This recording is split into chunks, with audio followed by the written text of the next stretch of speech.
সবাইকে ঈদের শুভেচ্ছা। কাকে কতটুকু সালামি দেওয়া উচিত, প্রথম হাকটাই করতাম আব্বাকে। বর্তমানে আব্বা তো মারা গেছেন, অনেকদিন হয়ে গেল। আম্মা মারা গেছেন। ঈদ এনজয় করি, আমার ছেলের সাথে থাকি, এখনো ফিল করি আব্বা হয়তো আমার পাশে আছে। দর্শক সবাইকে স্বাগত জানাচ্ছি ক্রিক ফ্রেন্সির ঈদ আয়োজনে। আমাদের সঙ্গে আছেন বাংলাদেশ জাতীয় দলের সাবেক ক্রিকেটার এবং বর্তমানে বাংলাদেশ ক্রিকেট বোর্ডের পরিচালক খালেদ মাসুদ পাইলট।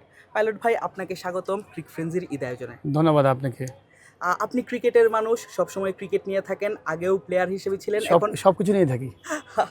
এবার খুবই ব্যক্তিগত একটি বিষয় নিয়ে প্রশ্ন করতে চাই, ঈদ কেমন কাটে আপনার?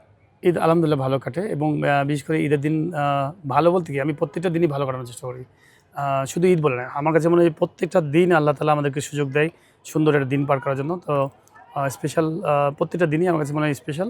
বাট ঈদ একটু আলাদা, বিকজ ঈদের সময় অনেক ছুটি থাকে, মানুষের একসাথে গ্যাদারিং করার একটা সুযোগ থাকে, সবাই এক জায়গায় হয়। ওই আয়োজনটা একটু অ্যারেঞ্জমেন্ট আলাদা। বাট ছোটোবেলার ঈদ এক ধরনের ছিল, তখন বাবা মার উপরে ধরেন আমরা যে পরবে নিতাম এই নিতাম এক ধরনের। বাট এখন দেয়া লাগে, এক একটা একরকম, বাট এটাও মজার। সবাইকে দেওয়া লাগে, ছোটো বাচ্চাদেরকে সবাইকে দেওয়া লাগে। তো সব কিছু মিলে আমার কাছে মনে হয় প্রত্যেকটা মুহূর্তকে এনজয় করা খুব ইম্পর্টেন্ট। যখন যে বয়সে যেমন থাকবেন তেমনটাই এনজয় করা ইম্পর্টেন্ট। 5+ স্টার রেটিং প্রাপ্ত দেশের সর্বোচ্চ বিদ্যুৎ সাশ্রয়ী ওয়ালটন এসি স্মার্ট কমফোর্ট এখন নেক্সট লেভেলে। এক সময় ক্রিকেটার হিসেবে ছিলেন, এখন বর্তমানে বিসিবির বোর্ড পরিচালক, এবং বোর্ড পরিচালক হিসেবে প্রথম ঈদ একটু কি আলাদা কিনা, যে দায়িত্বটা এবার একটু বেশি ক্রিকেটারদের উপর? ও না, আমি বলে দিই প্রথমেই যে আসলে আমার পরিচয়টা আমি সবচেয়ে বেশি পছন্দ করি যে আমি সাবেক খেলোয়াড়, এইটা পছন্দ করি। বিকজ হচ্ছে দেখেন, একজন খেলোয়াড় যখন জাতীয় দলে খেলে, তার এটাকে পেতে হলে তাকে কিন্তু প্রচুর পরিশ্রম করতে হয়। হাজার হাজার ছেলে খেলে, আপনি সেখান থেকে পারফর্ম করে আপনি কিন্তু জাতীয় দলে খেলতে হয়, তারপরে আবার ক্যাপ্টেন্সি। এইটা আমার কাছে মনে হয় সবচেয়ে বড় পাওয়া আমার জন্য, জীবনের জন্য, যে আল্লাহ তাআলা আমাকে বিশাল বড় সৌভাগ্যবান যে আমি একটা হাইস্ট লেভেল অফ ক্রিকেট বাংলাদেশে খেলেছি, টেস্ট প্লেয়ার ছিলাম, টেস্ট খেলেছি, টেস্ট ক্যাপ্টেন ছিলাম।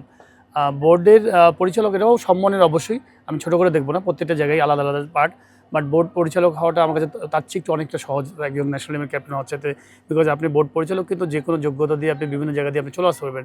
আপনি যদি স্পোর্টস পলিটিক্স করেন, নর্মাল পলিটিক্স করেন, বা যেভাবে হোক, আপনি ফাইন্যান্সিয়ালিভাবে যদি আপনি সলভেন্ট থাকেন, আপনি আমাদের দেশে কিন্তু ফাইন্যান্সিয়ালি সলভেন্ট থাকলেও কিন্তু আপনি চলে আসতে পারবেন, চলে আসা যায়, আমি যতদূর জানি, দেখা যায়। তো আমার কাছে মনে হয় এই যেটা হচ্ছে যে আপনি সেরা গায়ক হতে হলে কিন্তু আপনাকে গায়ক কোয়ালিটি হতে হবে। আপনি টাকা দিয়ে কিন্তু হতে পারবেন না। সেরা যদি আপনি ধরেন অভিনেতা হতে চান, আপনি কিন্তু পারবেন না টাকা দিয়ে। তো খেলোয়াড়ও যদি আপনি বেস্ট হতে চান, আপনি কিন্তু ওইটা পারবেন না। বাট আমার কাছে মনে হয় সবচেয়ে বড় অ্যাচিভমেন্ট হচ্ছে আমি খেলোয়াড়। একেবারে ছোটবেলার কথা যদি বলি, যে আপনার স্মৃতি থেকে যদি একটু বলেন যে তখনকার আসলে ঈদটা কেমন ছিল? তখন তো বেসিক্যালি ছোটোবেলায় খুব ডান পিটে ঈদ ছিল। একবারে যদি ছোটোবেলায় বলেন, চাঁদ রাতের দিন তো ফাটায় পটকা ফোটাতাম, মানে মানে একদম পুরো ফাটায় পটকা ফোটাতাম, এবং ডান পিটা ছিল এই বাগানে ওই বাগানে, এই পারতাম ওই পারতাম, সব কিছু ছিল। আমাদের শহরটা একটু গাছে বেশি ছিল, তো বিভিন্ন রকম ফল টল পারতাম, মানে পুরো ডান পিটে। আরেকটা বড় ব্যাপার হচ্ছে যে ঈদের প্রথম দিন আমার একটা ইয়ে ছিল, আমরা তো সবাই বাবা মার প্রতি একটা আলাদা ভক্ত, সবসময় ভক্তি থাকেই।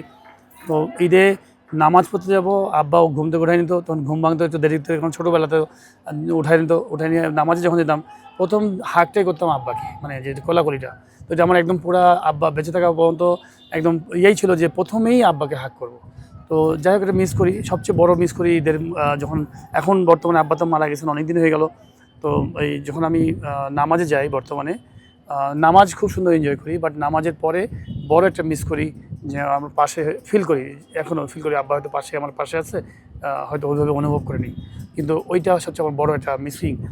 তাছাড়া ওভারঅল ঈদ এনজয় করি, আমার ছেলের সাথে থাকি, ছেলে যখন আসে তখন একসাথে ঈদ করি, আনন্দ করি। আম্মা মারা গেছেন, অনেক বড় একটা মিসিং, বাবা মার সাথে ঈদ করার একটা আলাদা মজা ছিল। বাট জীবনে তো আপনাকে সবসময় চলতেই হবে, ট্রেন তো চলতেই থাকবে, আগাতেই থাকবে। আস্তে আস্তে করে সবাইকে হারাবেন, আপনিও একদিন হারিয়ে যাবেন, অন্য মানুষ আসবে। বাট সবসময় মিস করলে তো হবে না, নতুন প্রজন্মকে আবার মানে ওয়েলকাম করতে হবে। যারা যারা আবার ঘরে ভাগনা ভাগ্নি হয়েছে, যারা আসছে নতুন নতুন, তাদেরকেও আনন্দ দিতে হবে, ঠিক আমরা যেমনটা উপভোগ করেছি, সেভাবে চলছে প্রক্রিয়া। বলছিলেন ক্রিকেট প্লেয়ার হিসেবে নিজেকে পরিচয়টা দিতেই সব থেকে বেশি গর্ববোধ করেন। কখনো কেমন হয়েছে যে ঈদের সময়টায় আসলে বাংলাদেশের ন্যাশনাল ডিউটির কারণে বাইরে থাকতে হয়েছে, বা প্রথমবার যখন ছিলেন দেশের বাইরে, তখন আসলে দেশকে, পরিবারকে কতটুকু মিস করেছেন? তখন তো অবশ্যই মিস করেছি, এটা দেখুন যে কোনো মানুষই কিন্তু মিস করবে। ধরেন এগুলো কিছু ইমোশন থাকে, ধার্মিক ব্যাপার থাকে, ইমোশনের ব্যাপার থাকে, যে সবাই ঈদ করবে, সমস্ত জনগোষ্ঠী এক হবে, ধরেন আত্মীয় স্বজন বন্ধু বান্ধব সব নিজের এলাকায় নিজের বাসায় যাবেন, ঈদ করবেন। শুধু শুধু মুসলমান ধর্মের না, আমার মনে হয় যে যারা হিন্দু ধর্মের আছেন তাদেরও কিন্তু এরকম ধর্মীয় উৎসবে তারা কিন্তু চায় যে তারা তাদের জায়গায় ওই দিনটা যেন ফ্রি থাকে। খ্রিস্টানদেরও ধর্মীয় উৎসবে তারা চায়, কিন্তু যদি পড়ে যায় আলটিমেটলি কিছু করা থাকে না। ইন্টারন্যাশনাল ক্রিকেট ক্যালেন্ডারে অনেক সময় দেখা হলো যে আমাদের ঈদের সময় দেখা হলো যে বাইরে ঈদ করতেছে, মেনে নিতে হয়েছে। আর তখন সাধারণত খেলোয়াড় একটু ইয়াং বয়সী থাকে খেলোয়াড়দের, তখন আলটিমেটলি কিছু করার থাকে না। ন্যাশনাল কমিটমেন্টে আপনি তখন কিন্তু ওই কাজটাই ফার্স্ট প্রায়োরিটি। বাট ওভারঅল তারপরেও আমার কাছে মনে হয় যে প্রফেশনাল লাইফে আপনাকে সব কিছু মেনে নিতে হবে, সব কিছু করতে হবে। আগে ফার্স্ট আপনার ডিউটি, তারপরে অন্য কিছু চিন্তা করতে হবে, অত ইমোশনাল হলে হবে না। বাট হ্যাঁ, ও বাদবাকি সময়টা আপনি এনজয় করবেন। বাদবাকি সময়টা আপনি যেমন ট্যুরে যাচ্ছেন, আপনি যেমন সারা বছর আপনি একসাথে 25 জন মানুষ আপনি একসাথে টিমের মধ্যে কাইন্ড অফ এনজয় করছেন, ম্যাচ জিতছেন, পিকনিক করছেন, হাঁটছেন, জিতছেন। তো আপনি যতটা ভালো সময় মুহূর্তে কাটাচ্ছেন সাধারণ মানুষ তো কাটাচ্ছে না, সেটাও ফিল করতে হবে। সাধারণ মানুষের জন্য ঈদ কিন্তু বছরে 2 দিন।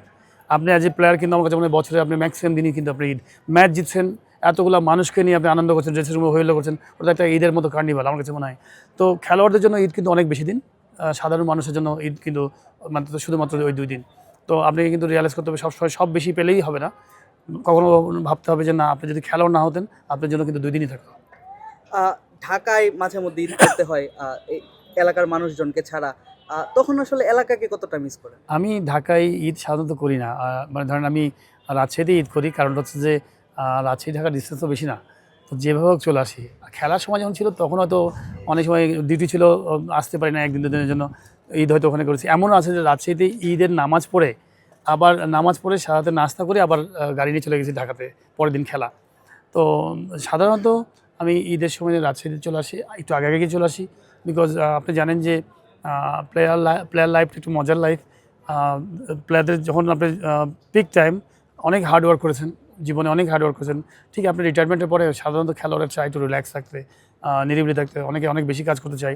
আমি প্রচণ্ড কাজ করার মানুষ, আমি প্রচণ্ড কাজ করি, কিন্তু মাঝে মাঝে আমি একদম মানে বলবো যে ভ্যাকেশনে চলে যাই।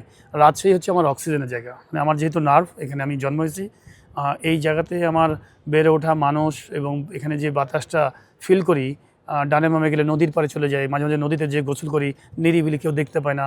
আপনি যদি যান এই শীতের সময় যে নদীটা থাকে, চমৎকার বিউটিফুল নদী। তো এইগুলো কিন্তু আপনি সাধারণত ঢাকায় পাবেন না। তো এইগুলো মাঝে মাঝে জীবনে আপনার দরকার আছে নিজেকে সুন্দর অনুভব করার জন্য।